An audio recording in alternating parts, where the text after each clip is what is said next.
Hey everybody, this is Phantom Camaro.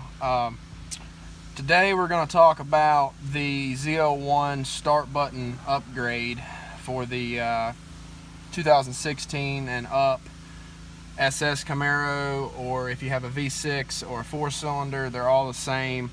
They all come with this black standard start knob right here. The ZL1 button is a little more shiny. Just a nice little upgrade for your regular stock Camaro if you want to up the interior a little bit. So I guess we can just get right into it. It's not a hard install. First things first, right here on your touchscreen monitor, this little piece right here where the controls are, you're going to need to have a popper tool of some sort, to get up underneath right here and pop this out. And I've already removed this, but as you can see, there's two clips on it. They pop right in, so you just want to get you a popper tool, come up under here, pop this out. This will pop right off. And once we have that off, up in here, right here and right here are two 7mm bolts. Just get you a nut driver and a 7mm socket, and what all we got to do is stick this up in here, remove these. They're not very tight, so you don't have to worry about stripping nothing off. That one's loose, and I've actually watched a couple guys do this, and these cars are new, so if this is the first time taking anything out of your dash, then you want to make sure these bolts are all the way loose before you try and pull this monitor out, because it seems to be in there a little bit. But once you get those all the way out, which mine are completely loose, this right here just kind of pulls out like this. I guess we can leave our screws in there, but you just want to pull this down, sit that right there so you don't scratch nothing. Pretty neat how Chevrolet done that. But anyway, so once we get that out, there'll be two 7mm bolts right here as well that we got to take out, and all that's for is just to loosen up the dash, because all we're doing here is we're just going to be able to pull the dash out enough to get up behind it over here to get this start button out.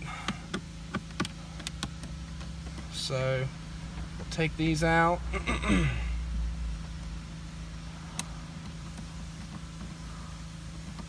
don't think we need to take this out.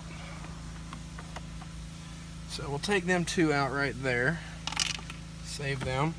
Okay, and so you're gonna want to start, I know like all this is all one piece, so you can start over here in the corner or whatever and just grab, and it's probably gonna be a little bit hard, but won't be too bad. This will just all kind of pop off gently.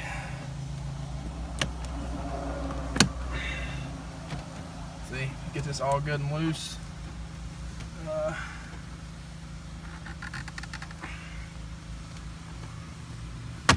There we go.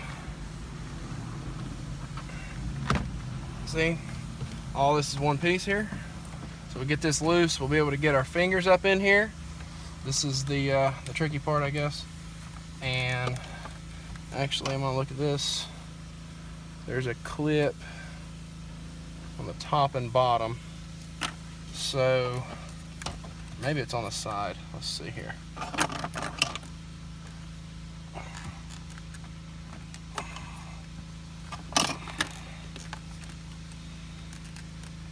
Figure this thing. Yeah, we'll get this thing here in a minute.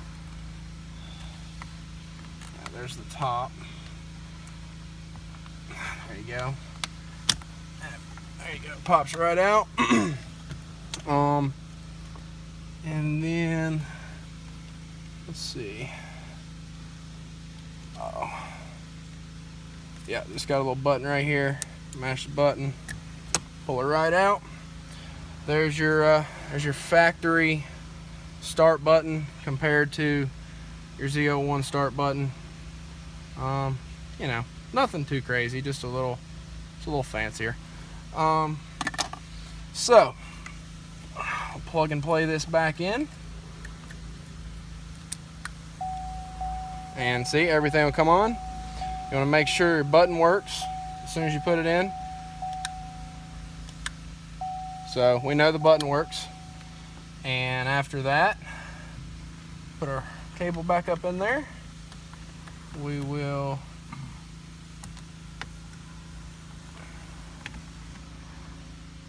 slide that, click that back up in there like that. And now from here on out, we're just going to pop our dash back in, which shouldn't be too bad. Right here is probably where you want to be the carefulest.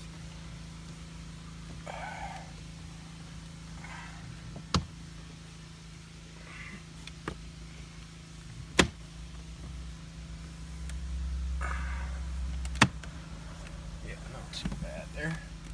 All pops right back up. Alright, everything is good. And we'll proceed to put our 2 dash bolts back in with our nut driver that I can't find. Screw them back up in there.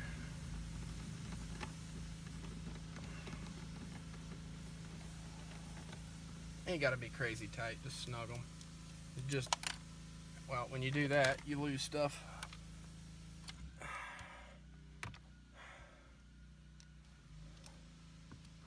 So, yeah, dash stuff in any car, any kind of bolt, it don't have to be tight. We're just working with plastic. So, when putting this monitor back in, so nobody else has this problem, you want to make sure you have you a magnet of some sort or some kind of magnetized socket, because when you put this back up in there, the bolts don't want to stay in the socket. So you want to get you a magnet, stick your bolt up in there, and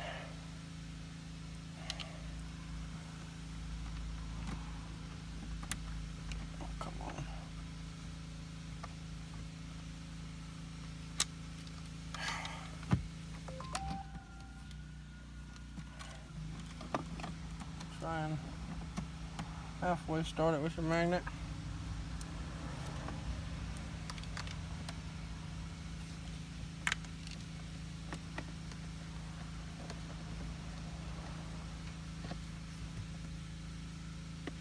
Like that.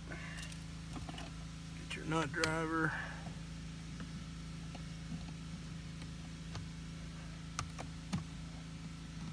And there you go. Pretty simple. Make it harder than it is. But